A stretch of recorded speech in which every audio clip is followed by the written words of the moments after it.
Hey everyone, this is Veles-Sage. Welcome to my second YouTube video. I hope the audio is much better for you all now that I have a microphone. Hopefully you won't need earphones to listen to me this time. I will have redone the video about Seraph before I do this one, because that was a hot mess. Let me know in the comments how I sound now. Also, I have my window open in my room, so if you hear any birds chirping, anything like that, that's why. For my second vid, I am going to be ranking who I think the strongest members of the Pantheon are from the comic series The Wicked and the Divine.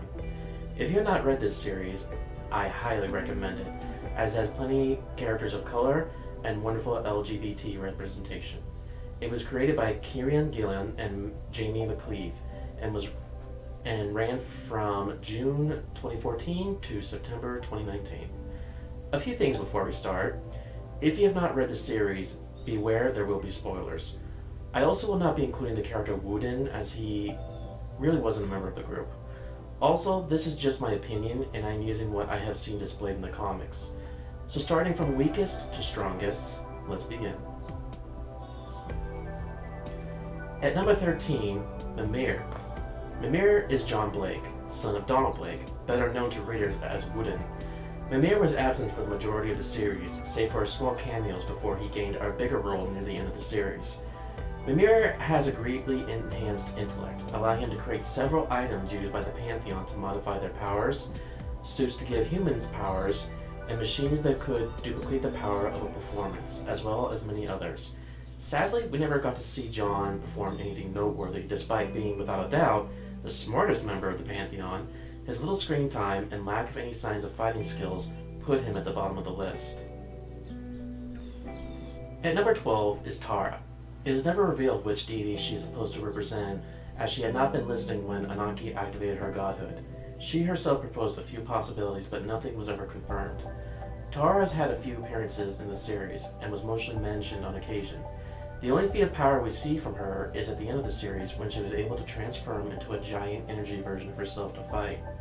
An impressive feat, seeing how she was only a severed head at the time, and merely used her tongue in place of her fingers to stimulate the clicking sound when the Pantheon snapped their fingers. In her first full appearance, Tara has a confrontation with Baal. Though nothing happens, she insinuates she could take him down. Whether she was boasting or could beat him in a fight is unknown. At number 11, Cassandra Agashi. She is, and forgive me if I'm mispronouncing this, which I surely am, Urdur, the leader of the Norns. After she gained her godhood, Cassandra named her two camerawomen/lovers into Verdandi and Skuld. Cassandra was the leader of the trio, and if she was somehow cut off from the other two, they would lose their powers until she was freed.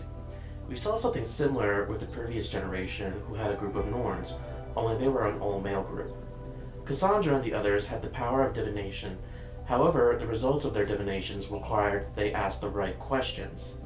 She also seems to have a sort of hive mind with the other two, and they have shown the ability to fly, as well as disintegrate matter, as they did with Wudon's DJ booth, which packed enough force to knock him back. I put them at 10 because they showed better feats of power than Tara and Mimir. However, they rank lower than the rest due to other superior displays of combat skills and power. At number 10 is Dionysus. He has shown a few, though powerful, demonstrations of power. His most displayed ability is creating a hive mind by simple touch. Those affected will glow with different colors, and not only can he speak through them, but he has shown the ability to lend them power to have them assist in the battle against Wudon and his Valkyries. The downside is lack of sleep and the need to consume lots of sugar to fuel his ability. If needed, he is capable of creating a pair of glowing nunchucks made from multicolored energy, which have been shown to be useful in a fight. At number 9 is Inanna. He has displayed some very good skills in this fight with Nergal. He is able to use starlight to teleport and was skilled enough to use it to fly, as well as use constellations for divination, though his skills with that ability were inferior compared to the Norns. Inanna also showed the ability to throw starlight as projectile weapons and disintegrate objects. He showed a certain delight during his fight, even saying how much fun it was. Nergal managed to bind him, but decided not to kill him. Inanna seemed to know Nergal wasn't going to do it, so this might explain his aloof manner of fighting. Had Nergal meant to take him out for real, the fight might have gone differently. At number 8, Lucifer. She appears in the first issues, but after that was believed to be dead for most of the series. She seems to favor using fire, showing to be particularly lethal with her powers, blowing up the heads of two would-be assassins from a distance, creating a protective aura which kept her safe from gunfire, as well as melting the glass of her cell. She was shown to put up a good fight against Baal until Skemet showed up and was quickly overpowered and had to retreat. At number 7 is Demorgan. She is a triple goddess and has two other personalities, including Bad and Gentle Annie, who each have their own appearance and personality. Due to her nature, she has shown many powerful abilities, including healing, flight, transforming into a crow-like monster or a flock of crows, transforming parts of her body into blades, enhanced physical abilities, teleportation through the underground, showing the image of the one you love most before they die if you take a picture of her with your cell phone, and sacrificial healing, switching the living and the dead, such as she did when she killed Nergal. She was quickly overpowered by Baal when they fought, but gave a better fight later on when she was prepared. She fought Nergal, and he would have killed her had he not hesitated. At number 6 is Nergal, better known as Bakumat. Like Lucifer, he has shown a versatile use of fire. He is also able to create a fiery rod for combat, which was able to burn Anaki's hand to cinders and knock Baal out. He also showed the powers of necromancy, illusions, animating inanimate objects, enhanced physical abilities, traveling through the underground, and like the Demorgan, sacrificial resurrection. He fought and beat Inanna, but according to Inanna, his heart wasn't in it. And he had the chance to take out the Demorgan during their fight, but he hesitated, allowing her to kill him. At number 5 is Amaterasu. Amaterasu has shown some powerful and unique abilities. She could teleport herself and others using sunlight. Thanks to a device made by Mimir, she could also travel through starlight. She also had the ability to fly, manipulate solar energy, project beams from her eyes which could cut through solid stone, and was able to project enough solar power to turn into a mini-sun. While Amaterasu was normally peaceful, when goaded, she showed herself more than capable of holding her own against the Norns, and Cassandra even admitted later on if she were to fight her, Amaterasu would surely win. She also displays power related to her performance, which was strong enough to calm down Skemet. It is also worth to note that the previous incarnation of Amaterasu was able to summon objects by projecting light from her eyes. She used this to call forth a train in a fight. It is unknown if the present iteration could do this as well, but it has been shown that Pantheon members of the same deity share similar abilities. At number 4 is Baal. While claiming to be Baal Hadad, he is in truth Baal Haman. He has the power to create and manipulate fire as well as the weather, and using the lightning bolt necklace made by Mimir, he can filter his power so he can use lightning as well. He has shown to use his lightning and fire abilities to extreme levels, able to destroy a large robot with a single bolt and burn down Valhalla. He can also use his lightning to enhance his physical abilities, as well as travel at extreme speeds. He was able to knock Skemet out when her back was turned, and was able to easily pummel the Demorgan to a bloody pulp, as well as create a lightning cage to immobilize her. Later on, he was able to use his fire to create a similar cage to contain Persephone. At number 3 is Skemet. Beyond a shadow of a doubt, one of the most powerful, unpredictable, and dangerous members of the Pantheon.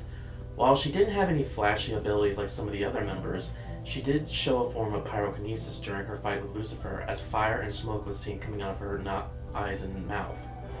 Her true strength lay in her speed, agility, reflexes, and her razor-sharp retractable claws.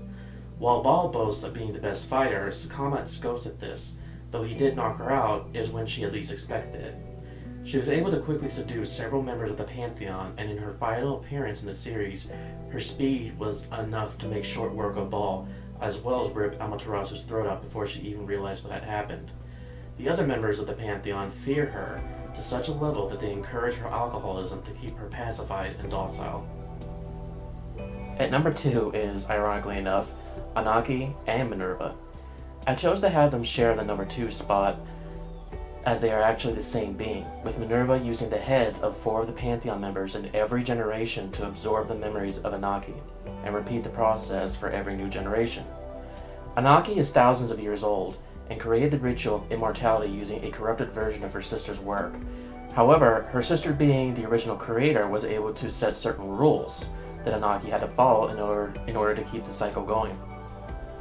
Over the centuries, Anaki has perfected her ability to manipulate others, especially members of the Pantheon. She has displayed using a bolt of energy that knocked Nergal back, create shields to protect her from attacks, teleport, use a glowing sphere of energy to sever heads, blow up an entire house, and was not affected when Nergal burned her hand off. Minerva has shown similar abilities as well, as using a force of what appeared to be air to throw a woman into a wall to severely injure her. Both Anaki and Minerva have the power to bless members of the Pantheon with godhood, giving them divine power as well as choosing what deity they are. Minerva and Anaki both prefer to work behind the scenes, but have shown to have accumulated a great deal of cunning and skill with their powers.